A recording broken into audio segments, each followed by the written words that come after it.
Hello दोस्तों, मैं आपका साथी शिक्षक ओम प्रकाश कुमार आज आप लोगों को 11वें लेक्चर में बताने वाला हूं प्रमुख परिभाषा, जो तीसरा चैप्टर से रिलेटेड है साइंस के। तो चलिए हम आपको लेकर के चलते हैं, जो कि इस चैप्टर के लिए बहुत ही महत्वपूर्ण है। प्रमुख परिभाषा छोटी है लेकिन ये बहुत ही काम का चीज़ है। छोटा छोटा परिभाषा को याद करना भी हम लोगों को है। तो प्रमुख शब्दावली और परिभाषा, तो चलिए चलते हैं प्रमुख परिभाषा की तरफ। तो पहला परिभाषा जो हमारा इस चैप्टर का वह है हमारा खनिज। तो खनिज किसको कहते हैं? खनिज क्या होता है? ठीक है, खनिज देखिए, पृथ्वी की भूपरपट्टी, जो पृथ्वी का जो ऊपर लगा वाला जो परत होता है उसको क्या कहते हैं हम? भूपरपट्टी। तो पृथ्वी के भूपरपट्टी में प्राकृतिक रूप से जो पाए जाने वाले तत्व या यौगिक होता है, जिसमें कि बहुत सारा चीज़ इसमें जो अशुद्धि सब जो मिला हुआ रहता है, उसको हम लोग खनिज कहते हैं। और खनिज में ही अयस्क भी पाया जाता है। अब देखिए, एक दूसरे से ये रिलेटेड है। अयस्क, खनिजों में कोई विशेष धातु, जब हम लोग खनिज का उत्खनन करते हैं, खनिज को पृथ्वी के भूपरपट्टी में से हम कहीं पर से निकालते हैं, तो खनिज में बहुत सारे प्रकार के धातु तत्व सब जो है मिले होते हैं। तो उसमें कुछ ऐसा धातु जो विशेष मात्रा में पाया जाता है, अधिक मात्रा में पाया जाता है, जिसे व्यापारिक दृष्टि से भी निकालने में हमको लाभ होता है। यानी कि इसको ऐसे समझ सकते हैं कि उसमें बहुत सारा चीज़, कोई खनिज है उसमें बहुत सारा तत्व मिला हुआ है, एल्युमिनियम मिला हुआ है, मान चलिए कि सोना भी मिला हुआ, लेकिन सोना इतना कम मात्रा में उसमें है कि उसको निकालते निकालते उससे ज़्यादा अधिक हमको खर्च पड़ जाएगा, तो हमको सोना नहीं निकाल पाएंगे। सोना निकालने में क्योंकि घाटा हो जाएगा।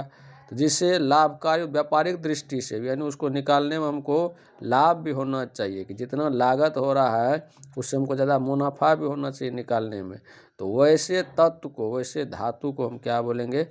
खनिज बोलेंगे। उदाहरण के लिए देख सकते हैं, सब एक नंबरा के लिए जो याद कर सकते हैं, वस्तुनिष्ठ प्रश्न के दृष्टि से सब महत्वपूर्ण है। जैसे बॉक्साइट, बॉक्साइट एक अयस्क है, इससे हम कौन से धातु निकालते हैं? एल्युमिनियम निकालते हैं। सिनाबार, HgS इसका सूत्र होता है, इससे हम क्या निकालते हैं? मरकरी। ये सारा अयस्क का नाम है। क्यूप्राइट, इससे हम क्या निकालते हैं? कॉपर। तो ये सारा अयस्क का उदाहरण है। अगला परिभाषा पर चलिए हम चलते हैं, वह है भर्जन। ये जो भर्जन, निस्तापन, ये सारा चीज़ हमको अगले वीडियो लेक्चर जब लेंगे और धातु के शुद्धिकरण हम करेंगे, तो उसमें ये सारा हमको मदद करेगा, ये पारिभाषिक शब्दावली सब। भर्जन, सल्फाइड अयस्क, अयस्क बहुत प्रकार के होते हैं, सल्फाइड अयस्क होते हैं, कार्बोनेट अयस्क होते हैं। तो सल्फाइड अयस्क को जब हम वायु की उपस्थिति में बहुत टेम्परेचर दे करके गर्म करते हैं तो ऑक्साइड में बदल जाता है, और इसी प्रक्रिया को हम भर्जन कहते हैं। जैसे देख लीजिए कि ये जिंक सल्फाइड है, ये सल्फाइड अयस्क है, ठीक है। इसको ऑक्सीजन की उपस्थिति में जब एकदम टेम्परेचर दिए, तापमान दिए, अधिक तापमान, तो ये ऑक्साइड में ये बदल गया। क्योंकि ऑक्साइड में हम किसी चीज़ को इसलिए बदलते हैं कि ऑक्साइड से फिर धातु के शुद्धिकरण करना हमको बहुत आसान हो जाता है। तो इस विधि को हम लोग, सल्फाइड अयस्क को जब ऑक्सीजन के इस उपस्थिति में गर्म करते हैं तो वह ऑक्साइड में बदल जाता है। देखिए यहाँ जिंक ऑक्साइड में ये बदल गया है। तो इसी विधि को हम लोग कहते हैं भर्जन।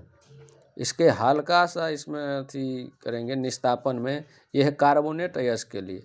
इसमें एक चीज़ याद रखना है कि ये जो भर्जन जो होता है ये सल्फाइड अयस्क के लिए है, ठीक है, ये सल्फाइड अयस्क के लिए भर्जन।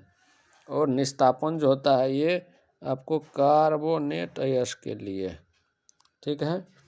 तो कार्बोनेट अयस्क को सीमित वायु में, यानी इसमें ज़्यादा वायु का ज़रूरत नहीं पड़ता है, लेकिन टेम्परेचर जब अधिक देंगे तो यह भी ऑक्साइड में बदल जाता है। कार्बोनेट अयस्क को ये ऑक्साइड में बदलने की प्रक्रिया है, इस प्रक्रिया को निस्तापन कहते हैं। देखिए इसका उदाहरण भी देखिए, जिंक कार्बोनेट, ये कार्बोनेट अयस्क है, इसको टेम्परेचर दिए तो ये भी जिंक ऑक्साइड में बदल गया। यानी कार्बोनेट अयस्क का निस्तापन करते हैं और सल्फाइड अयस्क का हम लोग भर्जन करते हैं। इसके अलावा भी देख लीजिए, और आगे का जो परिभाषा है वह हमारा थर्मिट अभिक्रिया। थर्मिट अभिक्रिया क्या है? कि इसमें हम आयरन ऑक्साइड को एल्युमिनियम के बीच जब हम रिएक्शन कराते हैं, अभिक्रिया कराते हैं, तो इस अभिक्रिया को कहते हैं थर्मिट अभिक्रिया। थर्मिट अभिक्रिया का उपयोग देखिए कहाँ कहाँ पर करते हैं। रेल की पटरी को जोड़ने में, मशीन के छोटे छोटे पुर्जा में जब दरार आ जाता है, टूट जाता है, तो उसको जोड़ने में हम इस अभिक्रिया का उपयोग करते हैं। उसके बाद देखिए छोटा सा परिभाषा है जंग। जब किसी चीज़ को लंबे समय तक आर्द्र वायु में रखते हैं, खास करके लोहा पर, तो लोहा पर एक भूरा परत चढ़ जाता है। उसी भूरा परत को हम लोग क्या कहते हैं? जंग कहते हैं। ठीक है ना। यानी ऐसे बोल सकते हैं कि जंग लगने के लिए क्या क्या चीज़ का ज़रूरत है? आर्द्रता और वायु, ऑक्सीजन प्लस नमी। जंग लगने के लिए दो चीज़ का होना ज़रूरी है, तभी किसी चीज़ पर जंग लगेगा। ऑक्सीजन प्लस नमी, हवा और आर्द्रता। उसके बाद है यशद लेपन, जो कि हमको जंग से और संक्षारण से मदद करता है। तो लोहा और इस्पात को जंग से सुरक्षित रखने के लिए क्या करते हैं? जिंक का एक जस्ते की परत चढ़ाया जाता है उस पर, लोहा पर या इस्पात पर। उसी विधि को हम लोग क्या कहते हैं? यशद लेपन कहते हैं। यशद लेपन एक रासायनिक विधि है जिसके द्वारा क्या करते हैं? हम लोहा पर एक छोटा सा परत चढ़ा देते हैं, और उससे क्या होगा? जब ये परत चढ़ जाएगा तो वह सुरक्षित हो जाएगा, उसमें जंग नहीं लगेगा। इसी विधि को हम लोग यशद लेपन कहते हैं। उसके बाद है आपका मिश्र धातु। मिश्र धातु, जब दो या दो से अधिक धातुओं को मिलाएंगे, समांगी मिश्रण है। मिश्र धातु या एलॉय जो हम लोग बनाते हैं, ये समांगी मिश्रण, ये पूरा तरह से जब तक ये धातु मिलेगा नहीं तो मिश्र धातु नहीं बनेगा। ठीक है। दो या दो से अधिक धातुओं का ये समांगी मिश्रण है। जैसे मिश्र धातु को याद कर सकते हैं हम लोग, जो कि महत्वपूर्ण है इस चैप्टर के लिए। जैसे अमलगम जो है एक प्रकार के ये मिश्र धातु है। अमलगम, पीतल, कांसा, सोल्डर, ये सब मिश्र धातु है। तो अमलगम देखिए किस किस धातु का मिश्रण है?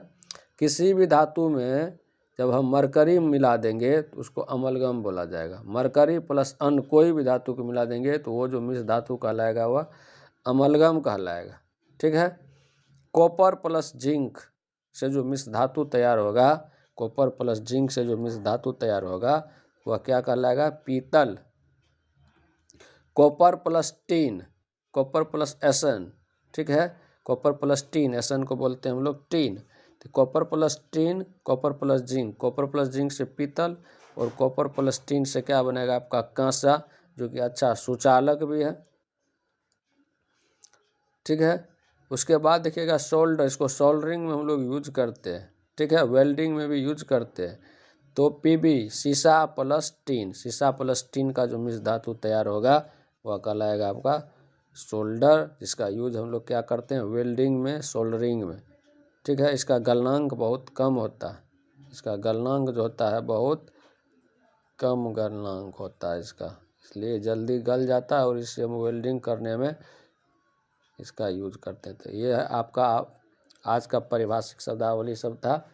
और अगला लेक्चर में जो हमको लोग 12वां लेक्चर में जो अगले दिन देखेंगे, उसमें हम लोग देखेंगे अयस्कों का जो है समृद्धिकरण जो है कैसे करते हैं, इस अयस्क का समृद्धिकरण कैसे करेंगे, उसको हम आसानी तरीके से जो हम लोग अगले वीडियो में देखेंगे। आज का वीडियो यहीं समाप्त होता है। धन्यवाद।